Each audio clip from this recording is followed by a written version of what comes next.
This is a map that shows the impact of tariffs on farmers across the country. Hundreds of thousands of them work in industries that are impacted by tariffs. These are the states that voted for Trump, and you can see the overlap. China and Canada placed retaliatory tariffs focusing on the Midwest and the South, and that's intentional. This is meant to send a message to the president and apply pressure to Republicans who have to answer to their own constituents. Farming is an easy target because the United States exports more than $100 billion of agricultural goods each year. Let's look at where I'm from, Iowa. Iowa is a top producer of corn, it's a major producer of soybeans, which is a big export, and it's the second largest agricultural exporting state. The state's largest export market is Canada, and the fourth largest is China. For farmers, these kinds of export sales can determine whether they stay afloat. China and Canada place tariffs on corn, soybeans, and a list of other U.S. farm products.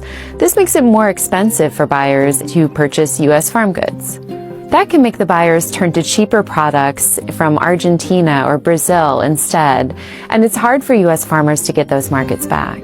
Farmers have been the target of trade wars before, like in Trump's first term, when agricultural exports plummeted by more than $27 billion. The impact was so bad that the White House had to bail out farmers with subsidies of over $20 billion.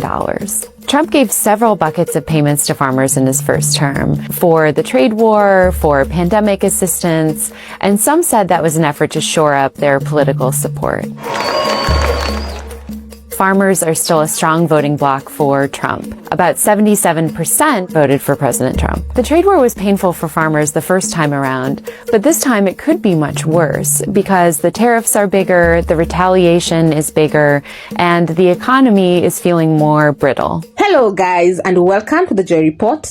In today's video, we're going to talk about MAGA farmers breaking down because of Trump's trade tariffs and regretting their votes. They thought they were protecting their way of life. Farmers were proud with MAGA for Trump signs on their fields. To many rural Americans, Donald Trump was the outsider who would fight for them, bring back jobs, take on China, and restore traditional values. But now, with rotten crops, empty pockets, and overseas markets gone, many of those same farmers are facing a painful truth. Trump didn't save them. He had them, and had them badly. If this is the kind of content you enjoy, please consider subscribing, liking, and sharing because it helps YouTube recommend it to a wider audience. And so now, without further ado, guys, let's go straight into this video. But first, let me play you a few videos on this matter, and I'll come back with my commentary. As a side note, all credit goes to the creators of these videos. I need all the farmers for Trump to come to the front of the class because I hear you're asking the rest of us for money because Donald Trump's tariffs are going to financially ruin you. And what's so funny about that is didn't Donald Trump and his tariffs bring you to the brink last time because he got you into a trade war with China. And now China is basically cutting off corn, soy, all agricultural products, and they're looking to other places like Canada, Brazil, anywhere else they can get agricultural products, and U.S. farmers are the ones left holding the bag. There's a soybean farmer that's been making the rounds here, and he's saying, I voted for Donald Trump 3 times, and I was glad to, and I like his policies, but these tariffs are hurting us, and I need you to stop this, Mr. President. And they're asking us for another bailout, the taxpayers, another bailout because they decided to vote for Donald Trump for a 3rd time. That's a fuck around and find out, my friends. And I'm not here to help financially support these people. They want to bitch and moan, all these people on the right, about people being on welfare and people needing handouts. And well, farmers, where are those bootstraps that you guys like to talk about all the time? Why don't you find them and pull yourselves up from them? Because we are tired of bailing you out. I understand that if you don't get bailed out and these tariffs ruin you guys, it's going to have a huge impact on the rest of us. But I knew that before the election. I knew that when I was stumping for Kamala Harris and telling people not to vote for Donald Trump. So you're fuck around and find out. I hope it's a little more personal because you guys decided to continue to vote against your own interest and cut off your nose to spite your face. It's time you sit in it for a minute. Just a couple of hours ago, I convened a roundtable of farmers from New York who are desperately fearful that this is going to kill their livelihood. I mean, they export most of their products to Canada. They get a lot of supplies. Their fertilizer all comes in from Canada. The sawdust that they use for their animals comes in from Canada. So I don't know what they're thinking in Washington, but this is going to crush the livelihoods of people who supported them. These are your supporters you're killing. So It makes no sense. And to say that it's short-term pain for long-term gain, like people want relief now. Well, another day and another story about the people who voted for Donald Trump absolutely terrified that Trump is going to do what he promised to do. I mean, this was in the Washington Post this morning. Quote, midway through the spring planting season, farmers in a state whose electoral votes went to Trump in the past 3 elections are struggling with the unpredictability of his tariffs, which threaten their access to foreign markets and add a heavy dose of uncertainty to an already capricious undertaking. Should they plant more soybeans? Well, most of that crap gets sold to China. But maybe not now, I guess. Whenever you do to plant now, you have to hope Trump doesn't kill the foreign market for that crop before you harvest in a few months. When Trump started the trade war with China, he claimed he was standing up for American workers, but instead of helping, it backfired. China fought back with tariffs of their own. They stopped buying U.S. soybeans, pork, and other agricultural products. For years, American farmers had relied heavily on China as a top customer, but suddenly, those shipments stopped and the buyers disappeared. Soybean farmers are hit hard, but now, pork farmers are getting crushed too. Before the trade war, China was one of the biggest buyers of American pork. With China pulling out, pork producers are left with surplus meat, falling prices, and nowhere to send it. Hogs kept growing, but profit is shrinking. Imagine raising animals all season, feeding them every day, and then the market is gone. That's what Trump's tough trade tactics really delivered. And it didn't end there. To make things worse, Trump slashed funding for the USDA, the very agency designed to support farmers.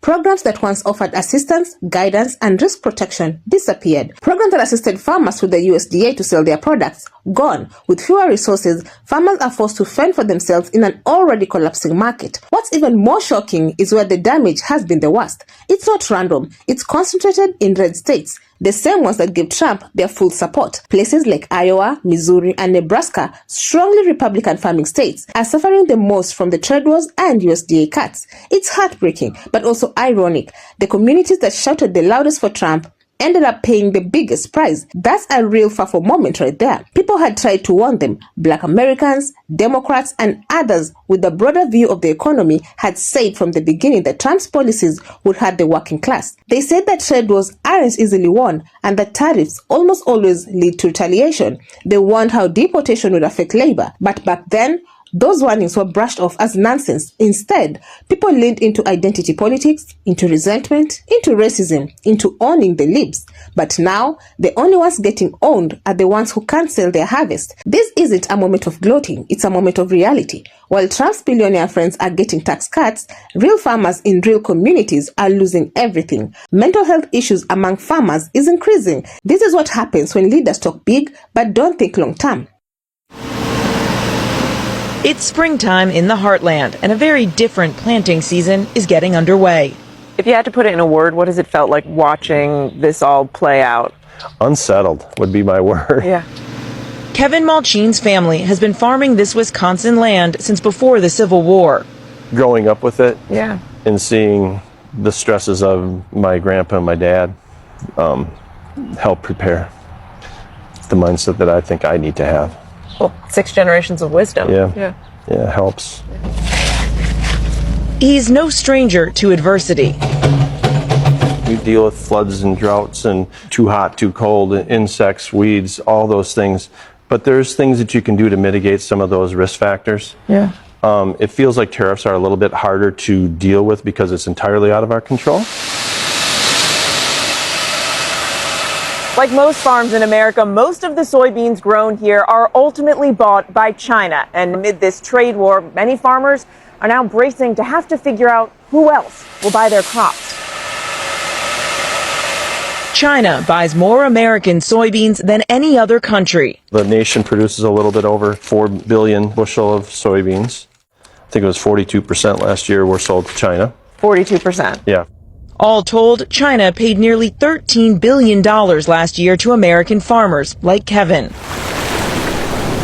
The president has placed a staggering 145% tariff on all Chinese products entering the U.S. In response, China placing a 125% tariff on all American goods, including soybeans. We have this sorted by soybean seed over here, and we have corn seed over here. There's a lot of money that goes into a crop every year, and that's part of the risk that farmers are accustomed to taking, and really the tariffs just add another element of risk.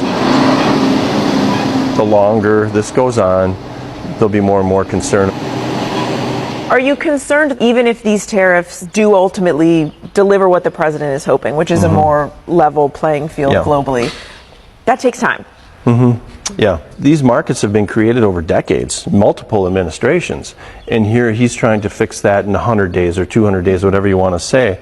And it's going to have a major impact in not too long of a time. Like most farms in Racine County, Kevin plants about half soybeans, half corn every year. But he says moving away from soybeans isn't like flipping a switch. Some people think, well, just raise a different crop. That's a big ship to turn when you're talking about Midwest ag production. Corn, soybeans are what we do. That'd be very difficult. That would take years and years to change what we do. Instead, he says his best hope may be to find other countries to buy his crop, filling the void left by the Chinese market. Trump made promises to farmers that he didn't keep. He said he'd fix the economy, but all he did was break relationships that took decades to build. Global buyers don't just come back overnight.